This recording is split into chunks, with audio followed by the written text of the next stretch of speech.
which is interesting too. I know that the 11 of us are veteran years. Yes. And if you go to the listening on case, one of the other representatives sick younger than I am. I was in the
a little bit big.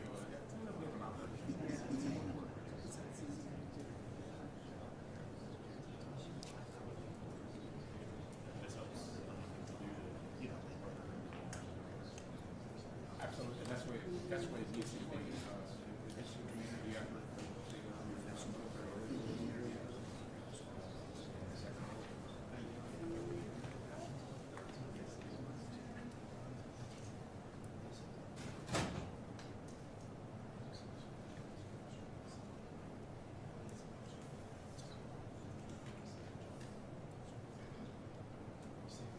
Governor, how are you? It's great to see you. Good to see you too. Thank you. How you doing? Perfect. Great to have you here. Hey. Good to see you. Hello, Governor. Well, appreciate you. Sir Randy Rollins with the Army Installation Management. Good to see you. Thanks for your support.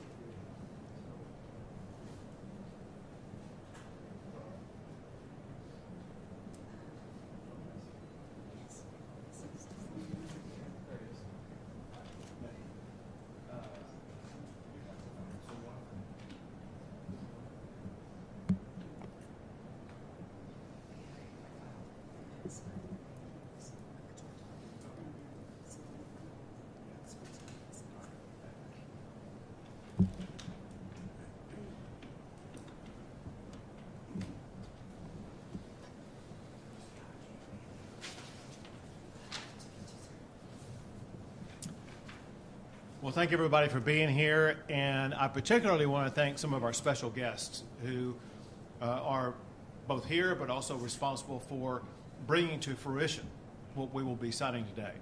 First, I want to thank the chairman of the Texas Department of Transportation, Bruce Bugg. Also want to thank Rachel Jacobson from the Army, Robert Moriarty from the Air Force, and Captain Greg Smith from the Navy, as well as thank legislators here today, who include Senator Cesar Blanco, Representative Ray Lopez, and Representative Lena Ortega. And I'll mention here momentarily their connection to what we're doing today. Let me start out by saying this. There's an old saying in Texas that everything is bigger in Texas. And today, we're going to add to that list. We are signing the biggest ever statewide intergovernmental support agreement between a state and the United States military in the history of our country. In Texas, we support our military, period. And today, we are delivering on that commitment.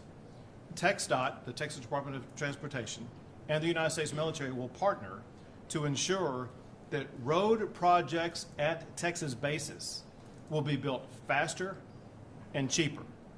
Now, what we're about to sign is the product of a law that I signed last session. And that law was sponsored in the Senate by Senator Cesar Blanco and in the House by Representative Lena Ortega and Ray Lopez. And because of what they've done, Texas will be playing a bigger role than we've ever played to assist in aid, development of roadways, and other things like that in our bases here in Texas. My office has also been working on this project with the United States Army for about 5 years to bring this project to fruition, and we're proud that this project is coming to fruition today. And let me lastly add that Texas is proudly the home of 15 installations, military installations in Texas that are at the very heart of their communities. They're often the largest employer, and they help to drive the local economies. Texas bases and the Army Futures Command are key parts of both the military and our state. And we support our military here at home while they fight for us across the entire globe. So thanks again to the Texas Department of Transportation, the United States Army, United States Air Force, United States Navy, and to the Texas Legislature. Next, we'll have Rachel Jacobson. Thank you so much, Governor Abbott. It is a pleasure to be here today, and I know I speak for all the services when I say thank you to everybody here who made this possible, for the hard work and dedication and the vision to make this possible. I know it was a long haul, but we really, truly appreciate it. I also want to thank you for your hospitality here today. It's been a pleasure. We toured the Capitol, which is magnificent, and enjoyed lunch with many of your staff, and it was really enjoyable. So thank you to your staff for the hospitality. This very significant statewide intergovernmental support agreement, also known as S-IGSA, because you know in the military we have to reduce it to an acronym, is very significant. This is a very powerful tool that Congress gave us, the authority to enter into these kinds of agreements that allows military departments to tap into the significant expertise of the agencies of state and local governments, expertise that we don't necessarily have in-house, and that's very expensive for us to procure. So by partnering with state agencies such as TxDOT, it really helps us tremendously, and we very much appreciate it. It's also important that we have these kinds of partnerships with our states where we train, live, and recreate. You're our neighbors. We are part of your community, so it's important for us to have these kinds of partnerships. As the governor said, the bill that was signed on 28 of May 2021 amended the Texas Transportation Code by granting the authority for Texas Department of Transportation to provide these essential road services. I also want to thank Mr. T. Graff and the Army Installation Management Command and the G9 partnership at Army who played a critical role in getting us here today. This 10-year agreement, which is a long time, we wish it would be longer, but we'll see what we can do about that in Congress. But for now, it is a 10-year agreement. And as the governor said, it will supply very critical road services to installations throughout Texas, including U.S. Army garrisons Fort Hood, Fort Bliss, and others. And we will see a direct impact in cost savings and also it'll reduce the burden on our already stretched staff so that we can rely on the expertise of Texas, and we'll have a 25% estimated cost savings. This is the kind of partnership that strengthens our already strong relationship, and we look forward to other innovative partnerships in the future. Thank you. Thank you Thank very you. much. Sure. And next we have Captain Greg Smith with the Navy. Thank you so much, Governor Abbott. It's a privilege to be here with you, Honorable Jacobson and Honorable Moriarty, and all the state congressmen and senators. Thank you for being here, distinguished state, local officials, friends of our Navy community. Good afternoon.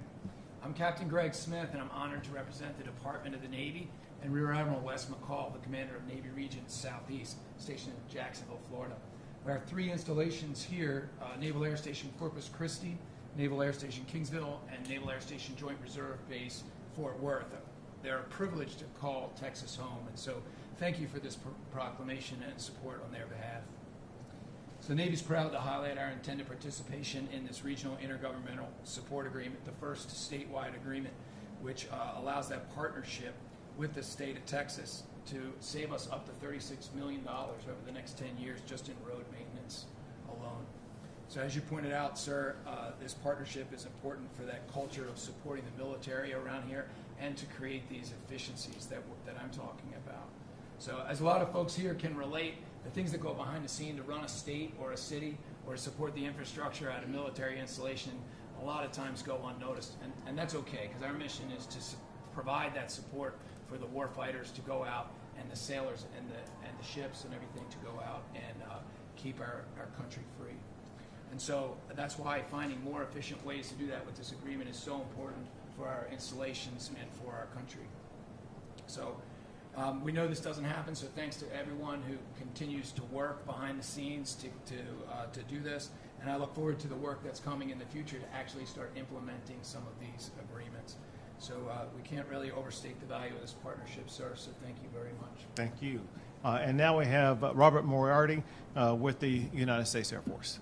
Thank you, Governor. It's a pleasure to be here today on behalf of the Secretary of the Air Force and the men and women of the Air Force and our guardian brothers and sisters that have joined the Air Force now. We appreciate everything you do for us. This is just another indication of strong support for our military from the state, and it just builds upon all the agreements we have. We have agreements like this with cities of, around Goodfellow Air Force Base and San Antonio, and this now gives us leverage in the state to take advantage of some of the great opportunities you have with TxDOTs are across to do maintenance on our roads. And so I look forward to continuing. I think this is just one and some other opportunities that we have. Like Honorable Jacobson said, we rely on our communities. Nearly 80% of our military members live off the installation in your communities and our communities that we share together. And so it's important for us to be a good recipient of those services and tell you what we need. So we appreciate all you do to make sure that we have those educational opportunities for our kids when they come here, and spousal employment, and all the other things you've done to help enable the military. This, again, is just another in a long line of support we've got. The Air Force has a tremendous presence in Texas. All of our enlisted come through here to train before they go off. So many of our members start here in Texas and then throughout the different opportunities we have. And that includes the Guard and Reserve units that we have here. And so we're real proud of this, and we look forward to the continued partnership. And on behalf of the Air Force, thanks for all the effort by TxDOT and your staff to put this together. And then the 3 services, I think it shows a good partnership between our services, too, to come together and have one agreement that's more efficient. So thank you on behalf of the Secretary and the men and women of the United States Air Force. Thank you. And in a way, thank you for bringing up another thing that we have here. You're talking about how so many of your members and military members start in Texas. And as we say here, what starts in Texas changes the world. So now let's sign this.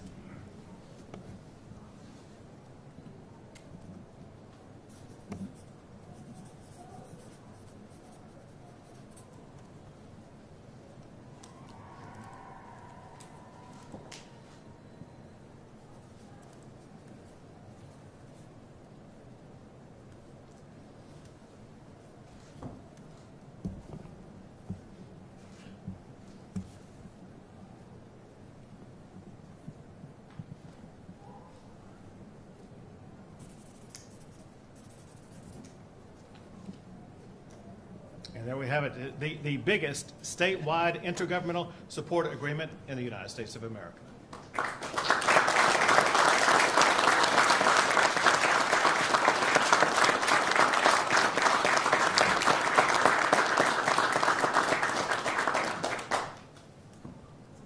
Yep. Yeah, so I don't know, Kyle, what photos we need to take? So we're gonna do one group photo, Okay. and then we'll just do the signees, then we'll do each branch. Okay. Great. Should we remove?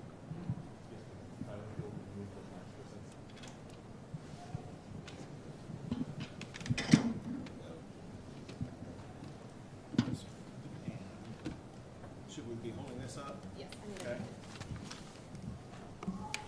That's where let's take a step forward. There you go. You always do. All right, looking here. 1, 2, 3.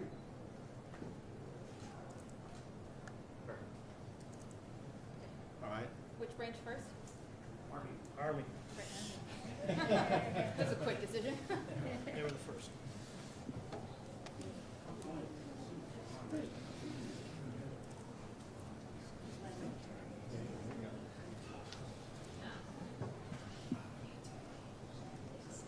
Good ahead, y'all here. Got another seat to fill down there. Michael, we'll start your making. Please.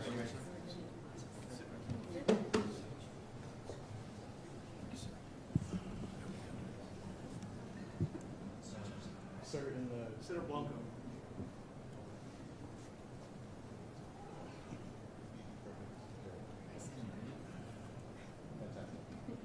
All right, now I'm going to make students a little bit more. All right, and 1, 2, 3. Right, next branch? Sure, thank you. Davey? Appreciate you. Thank you.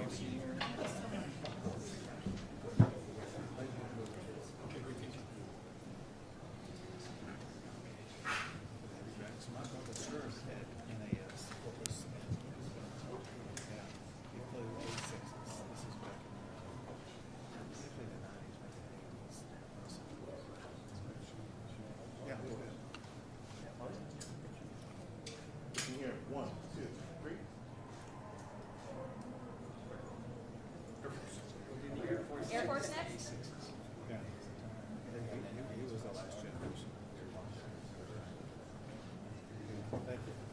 All right, you too. Thanks.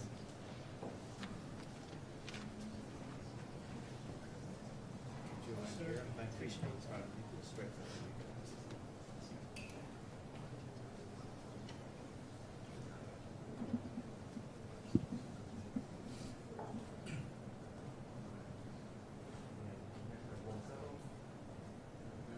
Sir, right there, but just the course a little bit more.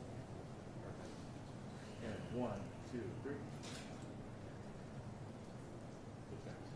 We're gonna bring in TxDOT next. TxDOT.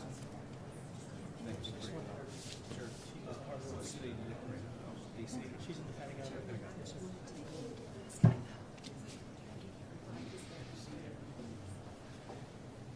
There you go. You text out in here. The turn dirt specialist. Absolutely. The shovel, yeah. There you go. All right. If I have that back row take a step forward, be sure to fill in those gaps. All right, and 1, 2, 3. And then we're gonna do signees. Yep, so just the signees. Just the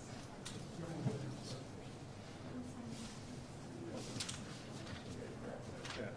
You're not going anywhere. No, no. Ladies at the proclamation. Yes. Okay? We're back. You're back. Okay. Return of duty.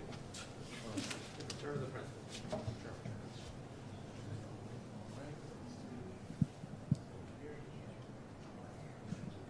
Sir, I can have you take a step forward just a little bit. Thank you. And 1, 2, 3. Perfect. All right, and then, I think some folks are gonna step out really quick.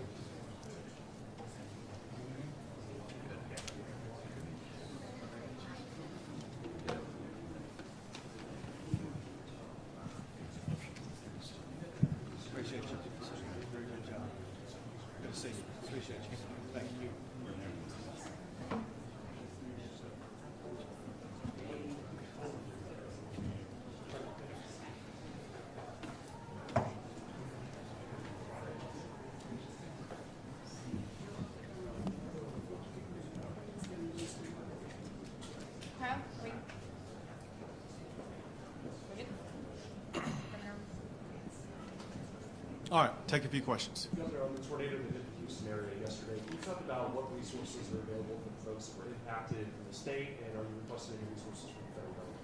So overnight, the Texas Department of Emergency Management got heavily engaged, and I myself spoke with the mayor of Deer Park to make sure they had access to all the resources they needed.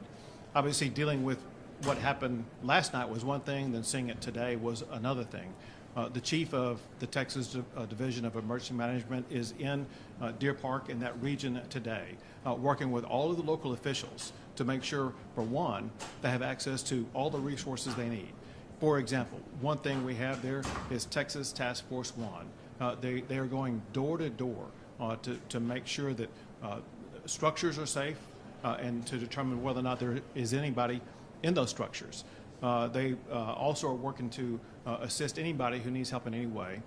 We're currently working with the Department of Insurance to establish one-stop location in each city so that people will be able to go down and get their insurance claims processed as quickly as possible. We're doing that while at the same time working with all local governments to determine what resources they need.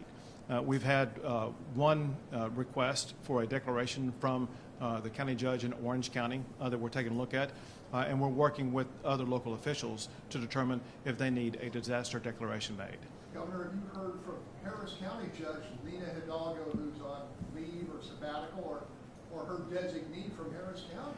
So the people that we have heard from and been in contact with in the Harris County area are the mayors of the local cities that were most impacted. So Harris County Judge Lena Hidalgo or her designee haven't reached out to you? No, not to me, and I can't tell you who, if anybody, from that agency has spoken to Chief Nimkid. Do you have a message for the folks who are hurting? I do, yeah. So listen, we understand that the people in the greater Houston area and Harris County area, even over in Orange County, were impacted dramatically, sometimes horrifically.